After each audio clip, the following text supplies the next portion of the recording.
Hi. So today I thought I would show you this late 19th century U.S. history textbook. It is a brief history of the United States from the Barnes Historical Series. A.S. Barnes is the publisher. The author is Joel Dorman Steele. But the Barnes Historical Series published a lot of different types of textbooks. As we open it up, we will see, and I will give you the date here in a moment, we see an inscription, which I hope is legible on camera. I'm terrible at making videos, and by the way, in case that's not obvious, Ada M. Cole, 462 Berkeley Drive in Camden, New Jersey. Camden is a city right across the Delaware River from Philadelphia. As I recall, Walt Whitman died in Camden, New Jersey, while he was on a vacation of some sort. Unfortunately, no year in this inscription. However, from the florid, elaborate handwriting, certainly very typical of the late 19th century. Here we have Father and Sons for Liberty, a brief history of the United States. Now down here in very, very small print, it says copyright 1871, 1879, 1880, and 1885.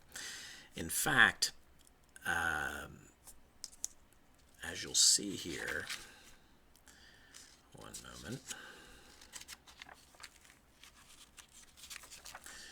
Here is the preface from the author, JDS, or Joel Dorman Steele, signed Elmira, New York, September 1885. In fact, the last event listed in here, or mentioned in here, is from November 1885. So presumably the book was published in 1886, which happens to be the year that the author passed away. So here we have, and I realize this is very small writing, so I'm going to try to verbalize this as much as I can. But we have the introduction. This is the table of contents. The first epoch, or period, which starts with the early discoveries and settlements. The second epoch, the development of the colonies. The third epoch is the Revolutionary War. The fourth starts with the development of the states, that is to say, what happened after the Revolution. The fifth is the Civil War. The sixth is Reconstruction and passing events. And this is, in fact, the most recent period. Reconstruction being 1865 to 1877. That was the first edition of this book was published in 1871, so Reconstruction was not over yet. And then we have an appendix and a list of maps. Suggestions to teachers, which is a convention still practiced today. I don't know that any teacher ever reads any of those, but authors insist on putting them there. So as we go through this, we'll just look at some things. A scene of Indian life. Again, not all Native Americans lived in this type of dwelling, but not something they didn't care about.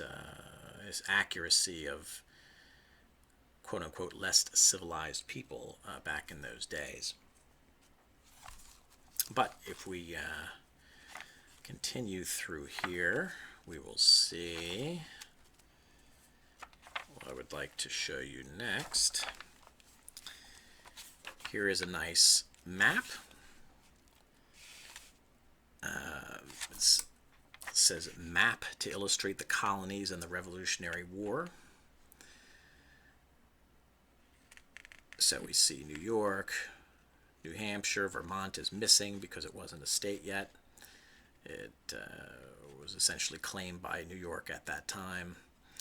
This map, I must say, does not particularly give a great amount of detail about the battles of the Revolution. That is to say, and I know this will be impossible to see because of the small print, but we see here Guilford Courthouse, that is to say the Battle of Guilford Courthouse, which I believe is in late 1780, but it's not really demarcated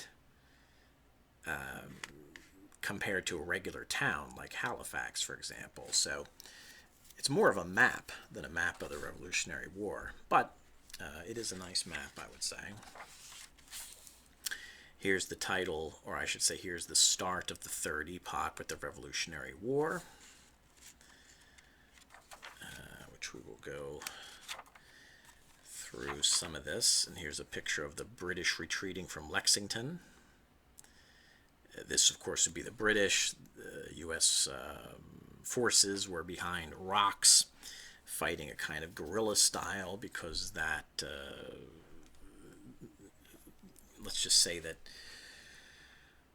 military forces that do not have the upper hand in training or numbers tend to adopt a less confrontational vantage.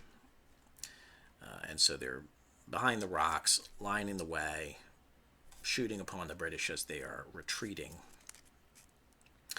It was not good, that is to say, for the British. They stayed in line as they were trained to do, but they kind of got riddled with casualties by the Americans on either side of them. If we go through here, the capture of Fort Ticonderoga, that was by Ethan Allen in New York. Ethan Allen, of course, later a traitor. That is to say, went over to the British side because he was annoyed about not being promoted as fast as he thought he should be. Here's surrender of Rahl at Trenton. Rahl was the German commander, that is to say, the leader of the Hessians being mercenary German troops from the Principality, I suppose it is, of Hesse-Kassel. That might be Hesse. I don't speak German. But mercenaries were used very heavily in the 17th and 18th century,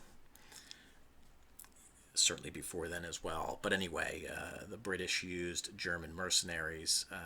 They were stationed at Trenton. However, Christmas night celebrations left the Hessian army unprepared to engage with Washington when he and his army crossed the Delaware in that famous event and attacked the Hessian forces at Trenton and defeated them, their first really significant victory since Lexington and Concord. Bunker Hill was technically a loss. But in any event, that is a depiction of the surrendering of Rahl here to General Washington. Here we have a picture of Marquis de Lafayette, that is the young French minor nobleman who came over to serve with American forces, later played a significant role in the French Revolution. Here we have a nice illustration of different flags of the Revolutionary era. So using this key here, number 1, which is number 1, the colonial flag. That is the cross of England. Is that St. George's Cross? Is that what that's referred to? But it's the cross of England. 2, which is here, is the Bunker Hill battle flag. That is the Battle of Bunker Hill, really Breed's Hill, in June 1775, right outside of Boston, where U.S. forces didn't beat back the British, but they gave them a right good whacking, and it was the first time that the British, or I should say the Americans, had really stood up to organized British forces and fared very well. 3, the pine tree flag of the Navy, which is here. 4 is the rattlesnake flag, which was primarily to be found in Virginia.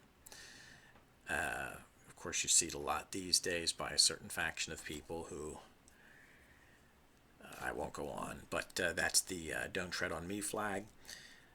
5, the first national flag, which incorporates the Union Jack, that is the crosses of England and Scotland, with a blue field, and then the present stars and says the present Star Spangled Banner. A nice illustration I have not seen elsewhere. Moving on, Washington's inauguration. This is the 4th epoch. We will get to, here's another map.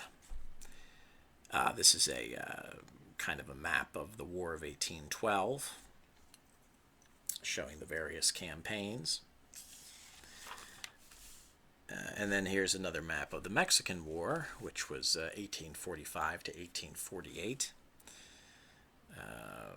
which resulted in the acquisition of the what are now the western states, California, Arizona, Utah, New Mexico, Colorado.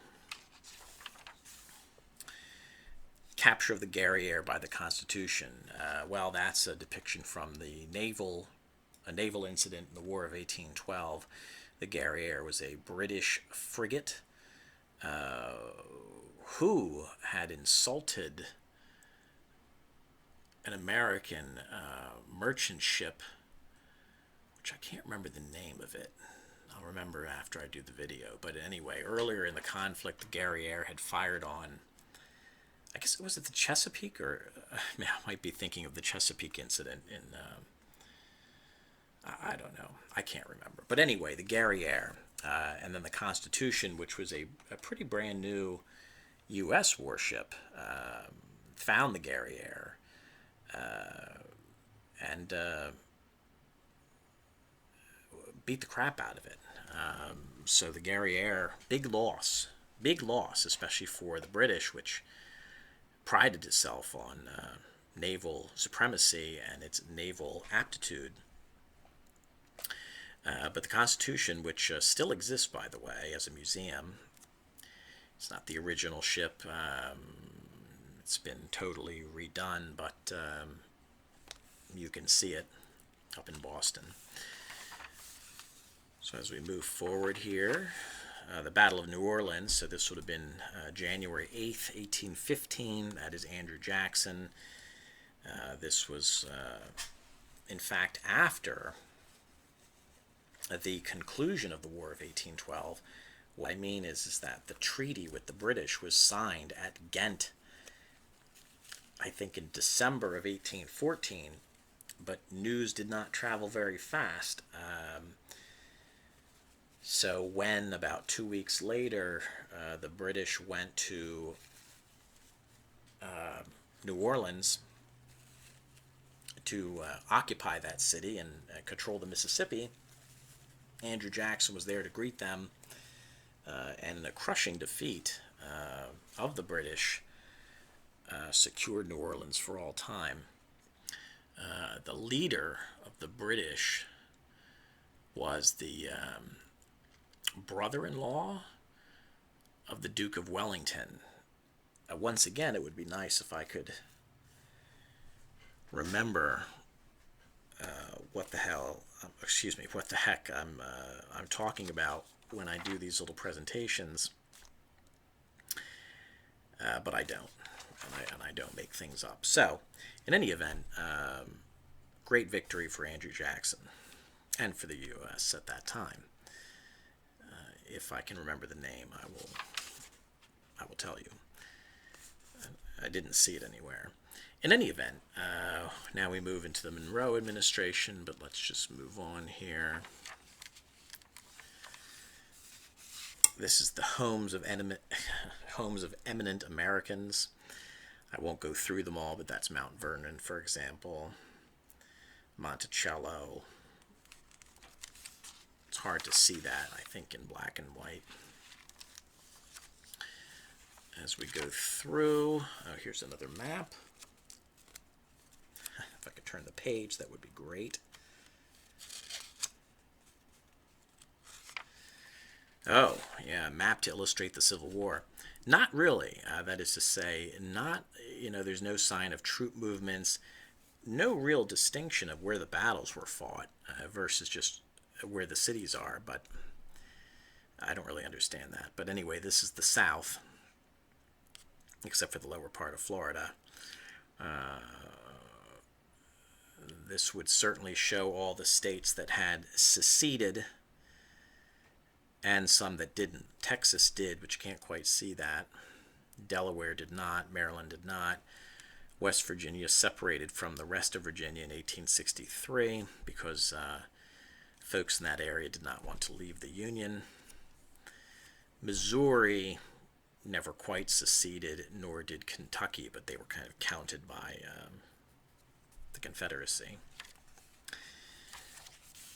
The Lincoln administration here, so we're starting the fifth epoch. Epoch. Let's see. Let's move along here. Here's Stonewall Jackson at Bull Run. That was really the first major battle. Bull Run, or which was, again, the Confederate convention was to name the battles after rivers and streams, whereas the Union Convention was to name them after towns, which the Battle of Bull Run was Manassas Junction. Let's see.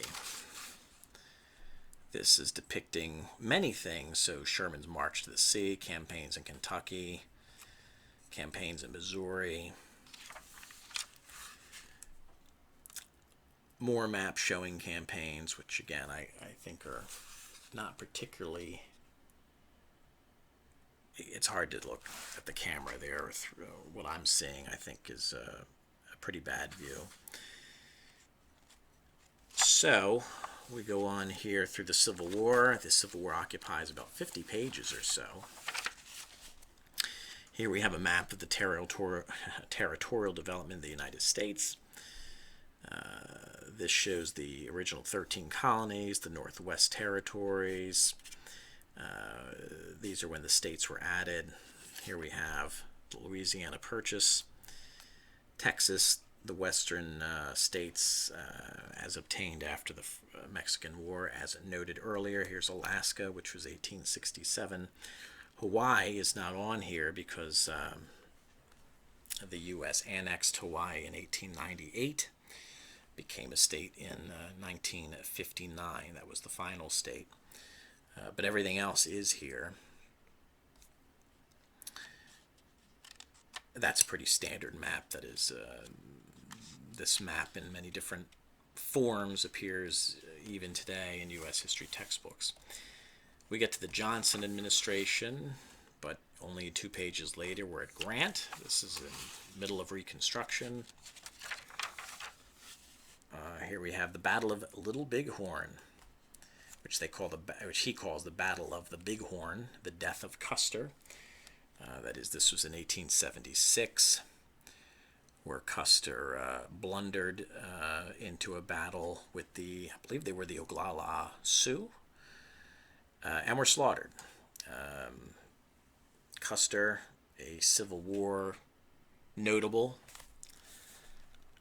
became infamous, famous. Let's just say he'll never be forgotten because of the he commits a tremendous blunder, but then is memorialized forever. What can I say?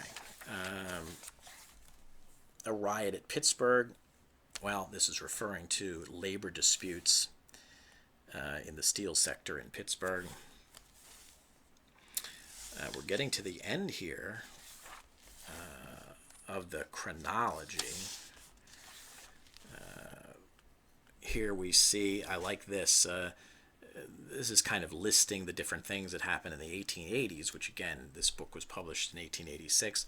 Letter postage was reduced from 3 cents to 2 cents, October 1st, 1883.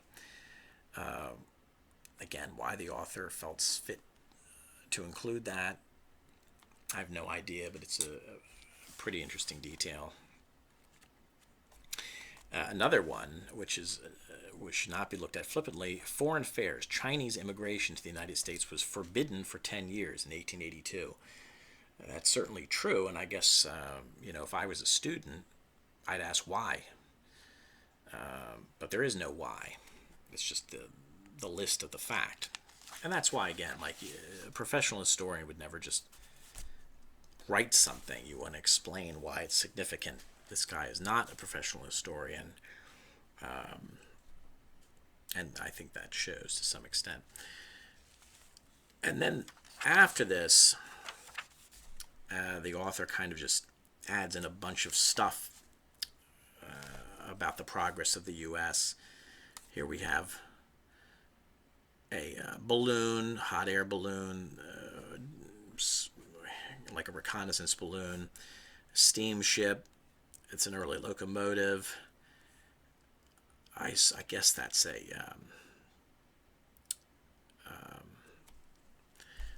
not a wagon train, but